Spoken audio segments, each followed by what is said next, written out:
you can really curate your space where, in my opinion, your brand can really speak for itself. And that's in your messaging and your captions. That's in the aesthetic with the colors, the filters that you're using. You control this corner of the internet. I mean, there are no rules. For some of the most pivotal years of my life, tears were tucked back and hidden behind a masquerade of being tough, being a warrior, someone who could hustle, work hard, and get things done.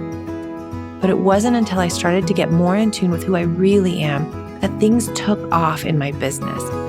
Welcome to I Might Cry, a podcast exploring how heart, mind, body, and spirit are all deeply woven into the way we do business. With guest interviews from experts in business strategy, therapy, emotional intelligence, the human body, and so much more. I'm your host, Elizabeth Marks of Almond Leaf Studios. I've been capturing luxury weddings around the globe for decades and now have the privilege of educating others on how to build and grow profitable business, doing what they love. I'm on a journey of self-discovery, of becoming more of the uniquely beautiful, messy, and complex human that I was created to be, and I want to invite you to do the same. Join me on this adventure of uncovering the walls we've built that keep us stuck in patterns of limitation so that we can journey into living life with arms and hearts wide open. Let's venture into this together. Thank you so much for joining me today. I'm so excited to talk and just have you kind of share your wisdom and your knowledge. And before I do, I just want to tell you, the first time I met you, I had no idea what you did. So I had no starstruck, awe over, I'm meeting this super famous person. I didn't have any of that. I was just mesmerized by who you are and how you carried your presence and walked into a room and held space, not just for yourself, but for others. I felt this really gentle, compassionate soul within you that just was very captivating to me. And so I feel immediately I was just kind of drawn to you and oh my gosh, she's first of all, absolutely freaking beautiful.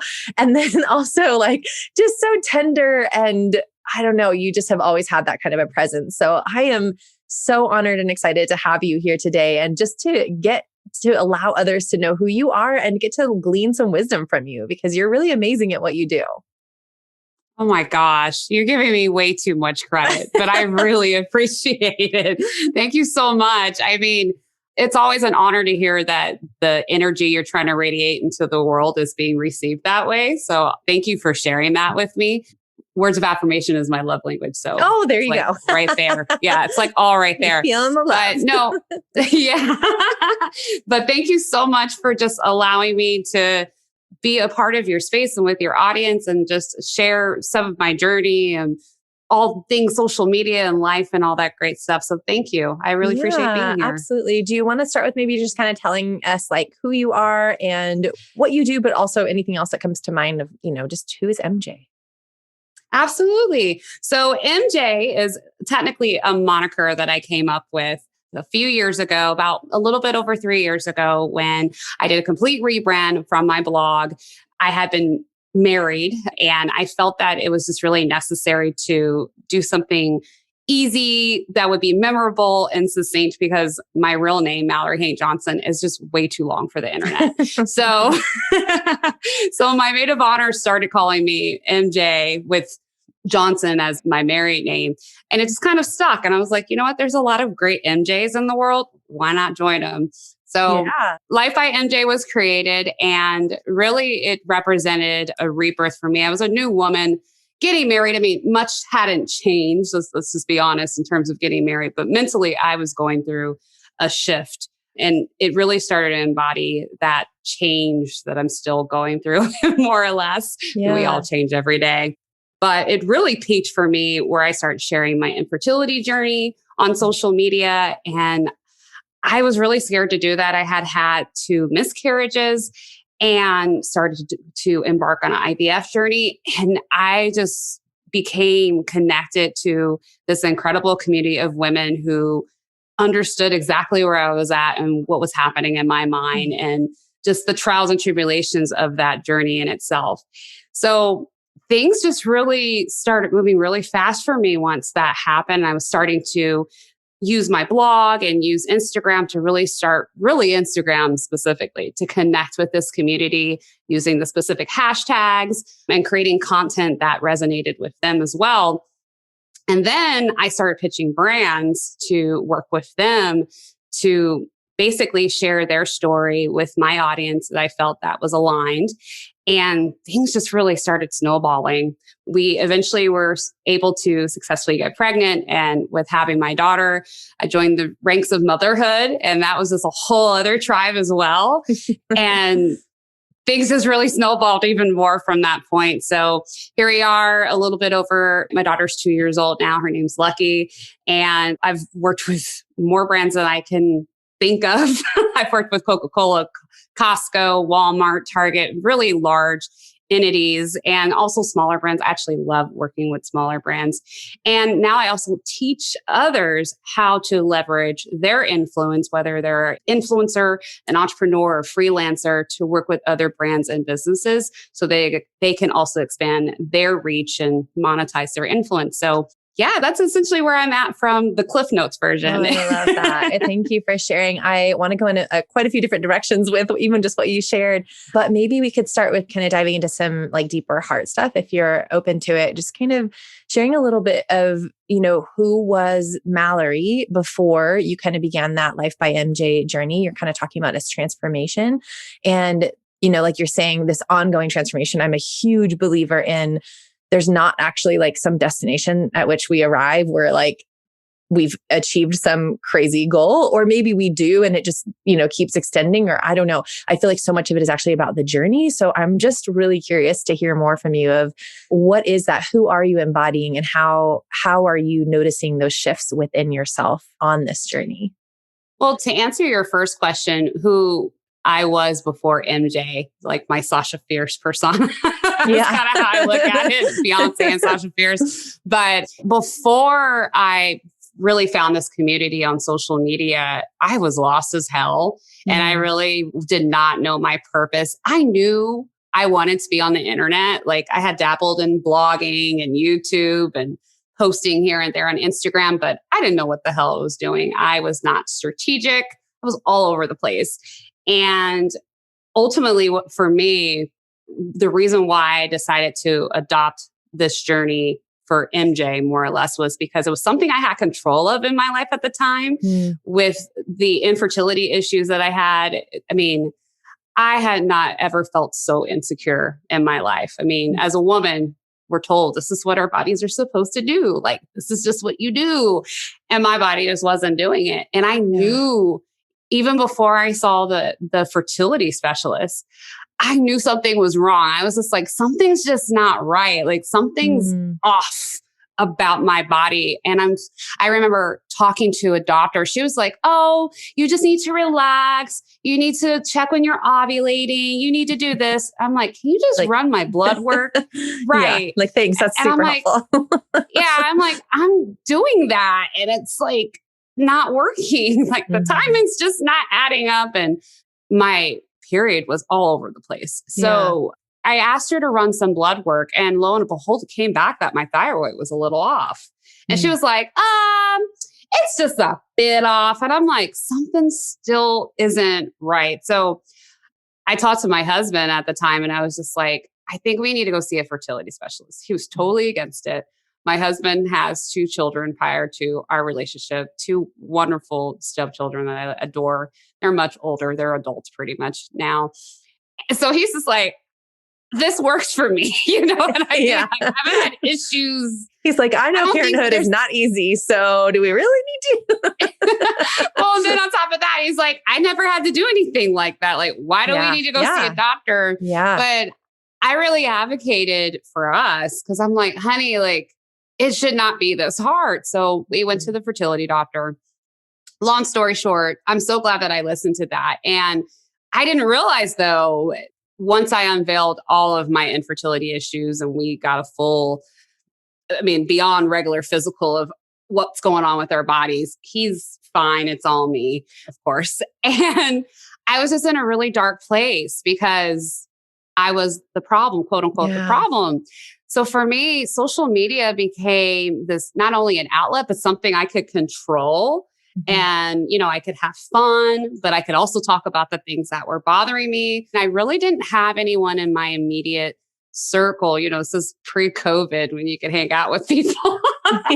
But a lot of my girlfriends who were having babies didn't have this issue. I have a huge, wonderful family and great women in my life. And only a few had miscarriages, but were able to still successfully have children naturally thereafter. So I really didn't have anyone who could mentally walk me through or help me through that. So social media just became this really safe space that I had a lot of control over. And I loved it. I bought a DSLR because I really wanted super clean and crisp photos. And I got one where I could take photos myself. I was just learning how to play around with the camera. And I still take a lot of my photos myself and really did some researching on some lenses. So I have like a certain vibe and aesthetic. And I just really fell in love with creating content. And I just went full in with it. And then once I realized I could make money doing it, I was like, oh yeah, let's just keep doing this. Let's just keep going. Yeah.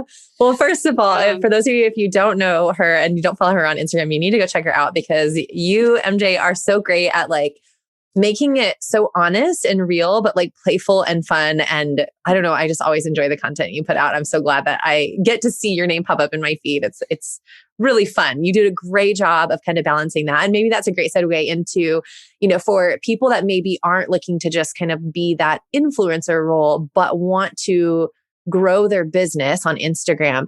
The question that's coming to mind for me is kind of twofold. Like one, is there a border or a boundary with like how much is too much when it comes to personal vulnerability?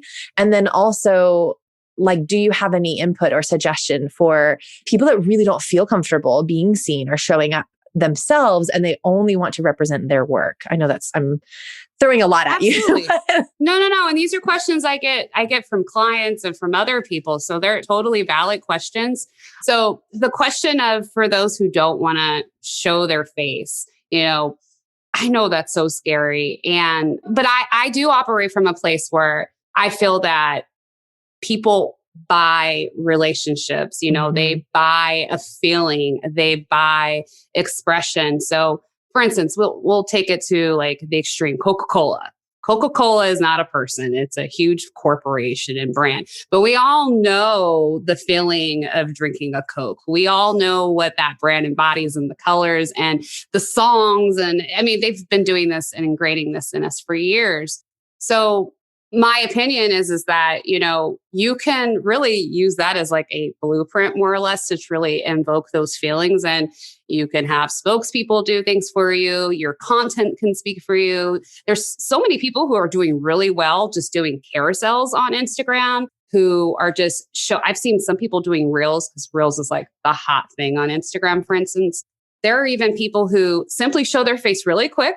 And then it's literally a screen recording or a recording of their laptop of how to do certain things and teaching people how to do things. I've even seen with photographers, they're showing their clients as opposed to showing their face. Mm-hmm. So I think definitely you should have a piece of you, like, have an about page or have a photo here or there of you, but you can really curate your space where, in my opinion, your brand can really speak for itself. And that's in your messaging and your captions. That's in the aesthetic with the colors, the filters that you're using, even just the brand color that you're using. If going with the Coca-Cola model, red and white is really their thing. So I think it's so important to still show up, even if you don't want to show your face. Your brand needs to show up at least.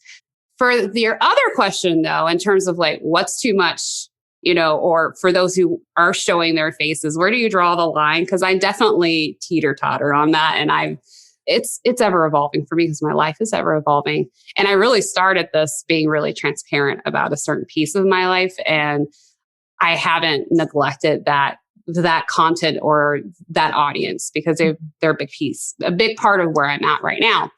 However, I mean, you control this corner of the internet. I mean, there are no rules and people will pivot with you. And some people might be like, hold on, you're not talking about infertility anymore. Like, this isn't for me anymore. And that's okay. Like, you've got to be okay that Yeah. You're going to have seasons of when people are really going to need your content and when they don't. But then there are going to be other people who are like, yeah, I'm for this. I'm for this new pivot. I didn't know I needed this. And now I love it and can't do without it. So I'm a fan of pivoting when needed and definitely pulling back when necessary, because sometimes it could be a little too much on social media. I did a whole campaign, for instance, right after I had Lucky.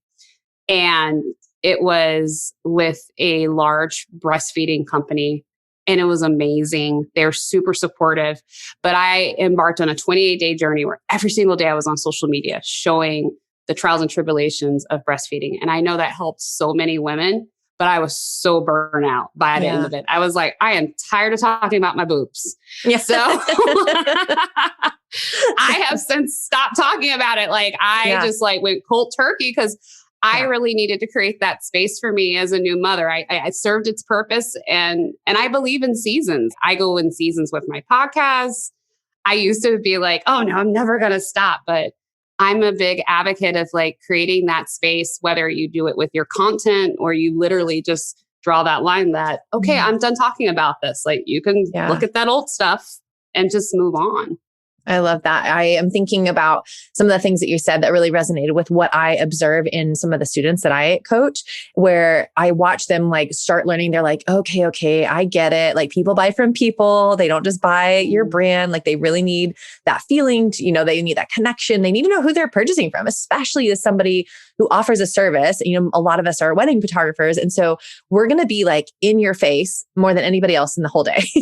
And so if you don't like me and you don't click and you don't like enjoy hanging out, like it's not going to be a fun wedding day for you.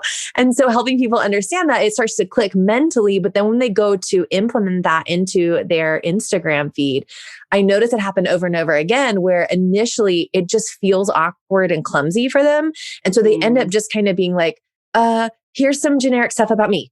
I like coffee, or I like to drink beer, and here's this, or I like to read this book, or, it's stuff that you're like, that's great. But if you were really sitting down with a person over coffee and building a connection with another human, what kind of conversation would you really be having? Would you really dive in with like, hey, did you know that my eyes are blue and I like to use this hair product and I like to read this book? Like you probably would, like let the conversation flow a little bit more, or dive into something a little bit more personal or a little bit deeper. And I think one of the best things that I have learned that I've watched you do too, it's like this kind of dance that's really is an intricate kind of balance as you do it. But this dance between, here's a little bit of who I am just for the sake of showing up as this is who I am. This is what I'm passionate about. Take it or leave it. Like I'm okay because I'm comfortable with this part of who I am. And I'm going to offer this to you, but married to, and this is how it's going to serve you.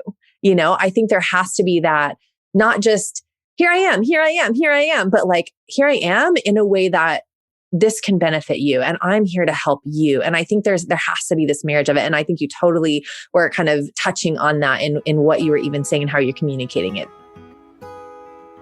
I'm interrupting this episode to let you know about a free guide I created for wedding photographers. Whether you're a seasoned pro or just getting started, you can ask yourself these 5 questions to be sure you're attracting clients who just can't wait to book you. Curious to know what they are? Go to almondleafstudios.com/5 questions to grab your free access today. All right, back to the show. So many times we keep hearing, you got to know your avatar. And I feel like that's one piece of it. I think it's really important to know what the people want, at the end of the day, because otherwise, what's the point? They'll find someone who's giving them what they want.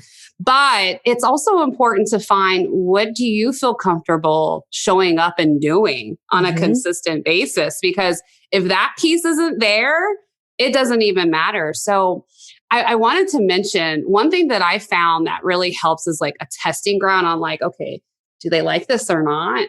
Is stories. Stories is really a fun space for me where I get a little bit more unfiltered. I mean, it's quicker, it's easier to execute. It's only there for 24 hours. So you really get some grace. I was going to say, it feels like so much less pressure. Sometimes I'll post a story. I'm like, I don't know if I should even post this, but here we go. Like it'll be gone in 24 hours. It's fine. Exactly. But I think it's a really good testing place for Instagram specifically to just really gauge like, okay, can I talk about this a little bit more? Like, this lights me up. This is fun. I'll give you an example. I binge watched Bridgerton on Netflix and I was obsessed and I just couldn't stop. I was like, I got to talk about this. This has nothing to do with social media or motherhood or any of, my content pillars, that I typically talk about. But this is who I am. So what do you guys think? I got so much engagement. People are like, oh my God, I'm obsessed. Or, oh my God, I got to watch it. And I did like my own little spin on it. And I'm like, yeah, if you haven't watched it, it's like, it's produced by Shonda Rhimes, who did Grey's Anatomy and Scandal, How to Get Away with Murder. So I mentioned, I was like, it's like Shonda Rhimes had a baby with Beyonce and Ariana Grande soundtrack with like the cheesiness of Titanic. And I put the little GIFs on the screen and people kept clicking back to it. I noticed on the stats. So to me, that just told me, and people were sending me messages like asking questions or talking about it. So for me, at least, I'll probably do a Bridgerton reel and I'll loop it back to like something business or motherhood, one of my content pillars. But it tells me that there's a temperature for this or an interest in this where I can layer in to that content that's actually valuable for my audience, as you mentioned. So don't be afraid to have fun. Don't be afraid for things to fall flat. And if it does, that's your audience telling you, I'm not interested in this, and you can pivot. I have found that there are so many different niches.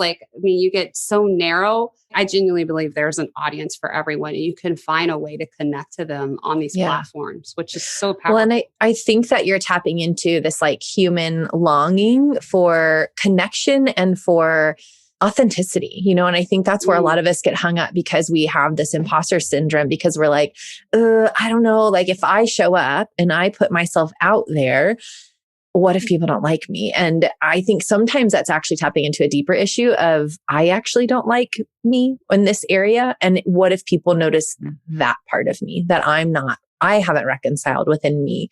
And so I think there's some safety and some freedom in recognizing like what you said, like we have the control and the ability to show up how you want to. If that area, it feels tender to you, then don't talk about it yet. You don't have to. Or if you feel like maybe there's some healing that is available to you by talking about it, by putting it out there to strangers, and then maybe try that, And I think it just goes to show like we all are longing for that connection. I think that's what you do so well is you just show up authentically. So of course, people are just drawn to you. Like it's magnetic because when somebody is showing up fully authentic as themselves, in a public setting or private, like it's just mesmerizing. It's captivating and you want to be around those people, or you don't. But if you vibe with them, you want to be around them. And that's who you want to be attracting anyway. So if they don't vibe with you, great, because they're not your people. But getting comfortable with that it's huge. It takes a lot. I totally agree. And I've noticed even with my own clients, it's not something that just happens right away. There's so many times where there's like, I don't know if anyone's going to like this. And I'm like, well, you just don't know until you try. And I definitely agree with you. At least I found even with myself and helping others, it's usually deeper, that hesitation is usually coming from. It's something underlying. And a lot of times I spend so much more of my time pulling back those layers on, what is your true purpose and your true why on why you want to have this platform and what's really holding you back from really creating that, as opposed to, okay, this is what you do on stories and this is what that part's really easy. It's the former where it's just like, okay, hold on. What's holding you back from actually doing it? Like, why won't you just show up and just try it and see it? You got to test it. And there's ways to validate if it worked. You can check the comments, you can check the likes, the reach, the engagement, the hashtags, blah, blah, blah, blah. I'm a lover of stats as much as I love feelings and stuff. I love looking at the back end and because the numbers don't lie and those tell a really interesting story. So I tell my clients, I'm like, they'll sometimes really focus on like this one comment or this one message. And I'm like, okay, well, what did the numbers say? Let's look at the whole picture holistically. Like, this is what the story is really saying, not just this one thing that stands out, the one negative thing usually. Yeah.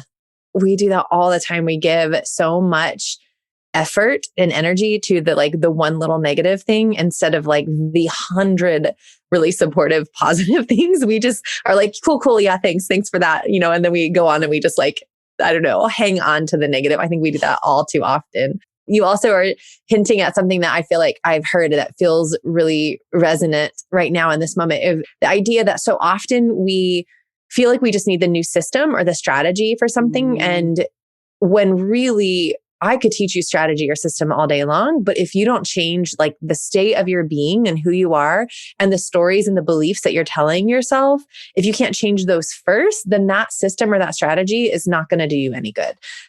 I know it's... Girl, you are preaching. Seriously, that's exactly what it is. I mean, Totally.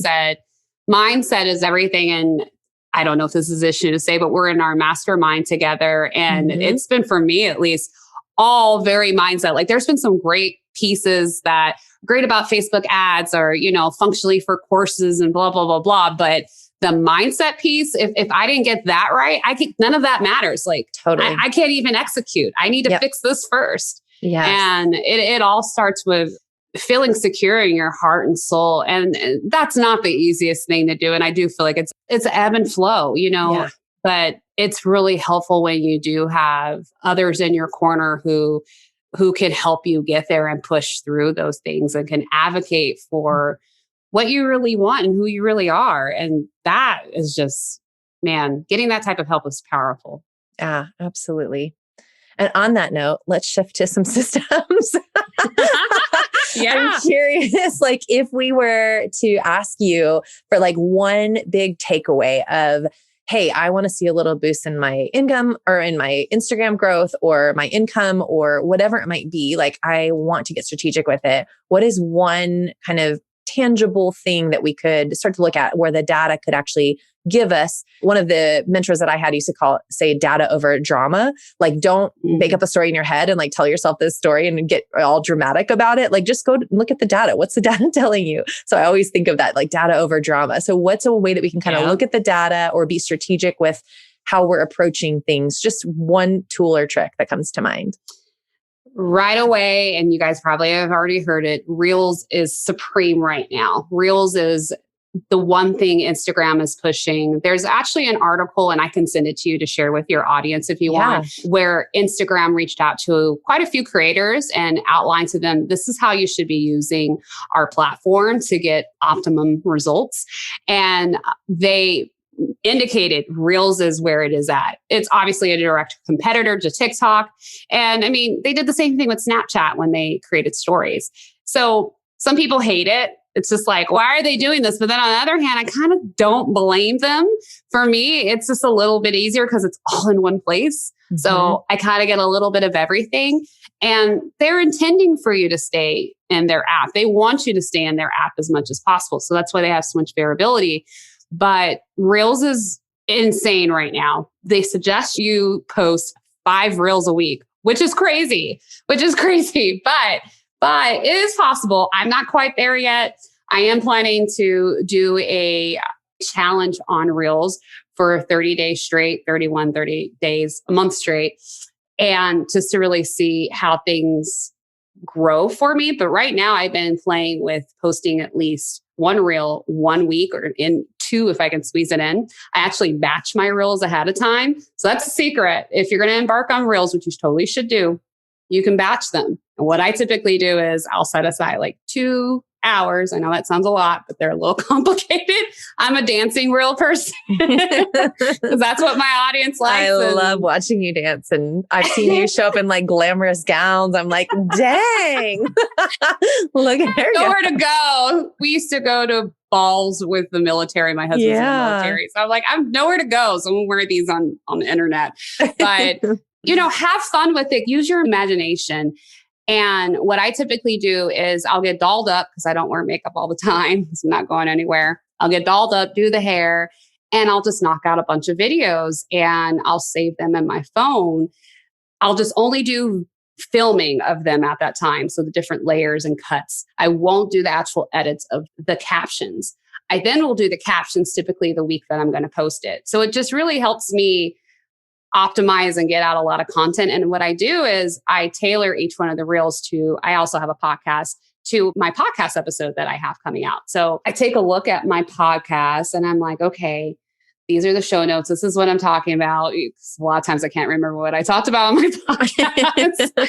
And I'll review that and I'll be like, oh, okay, this would be a really good takeaway. How can I visually show up and share this information?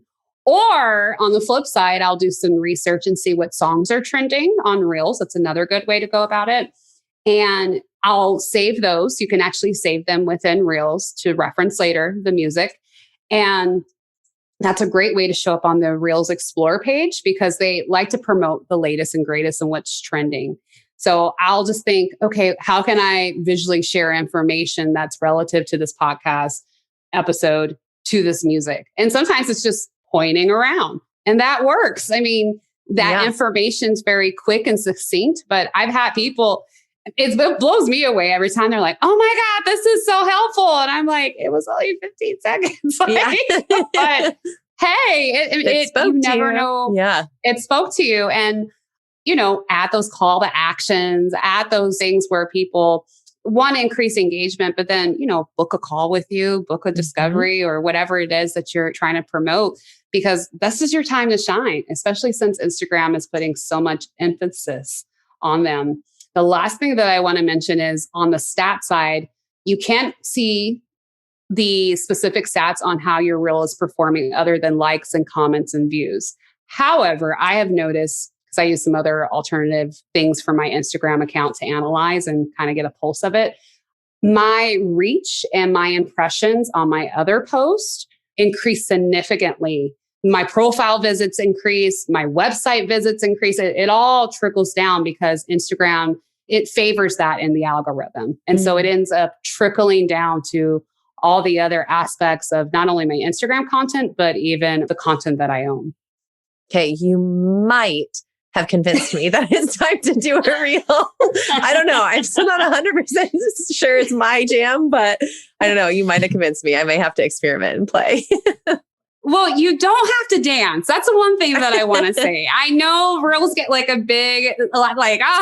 reels aren't for business because I'm not dancing. And that's fine. Again, there's so many people who just point around and they're giving good, succinct information, or they'll record their screen, saying, these are the apps that I can't live without, or, just even different things to optimize your life and your industry, or the behind the scenes. That's a great thing to show. I mean, really, it's an extension almost of stories. So the way I also kind of see it is play around on stories, see what's tracking, take a look at what are your best performing posts, and then say, okay, this is the information my audience really wants. How do I marry that into a quick micro content video, if that makes sense, and have a little fun with it? Totally. I love that. Okay. I'm going to do it. I'll do it. Yes.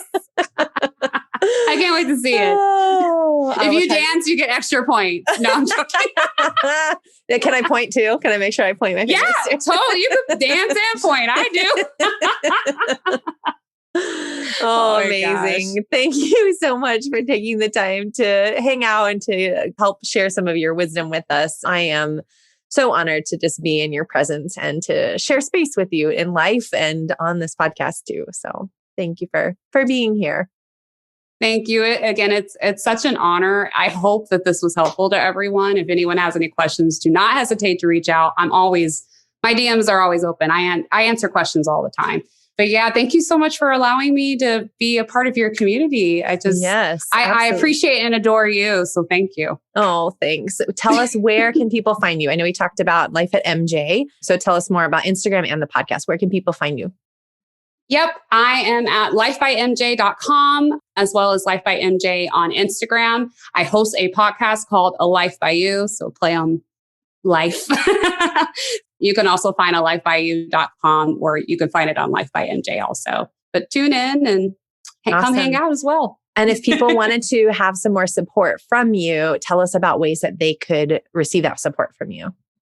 Absolutely. I actually just started offering Instagram intensives specifically to this. So this is awesome that we're having this conversation. So if you're needing some specific Instagram help, I totally can help you, and we can have a VIP day where we can just really hit the ground running specific to your brand and your industry, where I'll help you create a Instagram roadmap and strategy to implement so you can have some domination on that platform, because it could be a bit tricky, and I totally get that. But my intention is really to help you simplify and really take away some of that worry of what am I going to post today?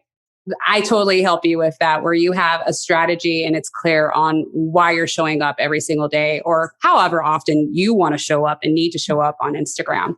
So you can definitely book one of those if you're interested. But I also have, just pick my brain sessions, all types of things. You can go to my website under Work With Me, and I've got all types of different things to help you out.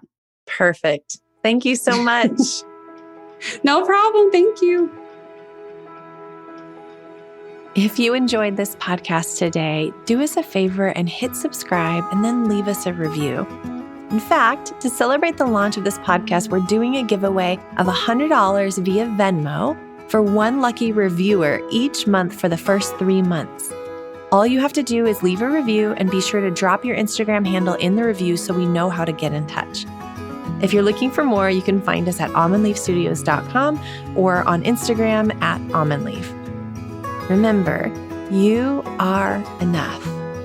You are love, you are light, and you are worthy simply because you exist.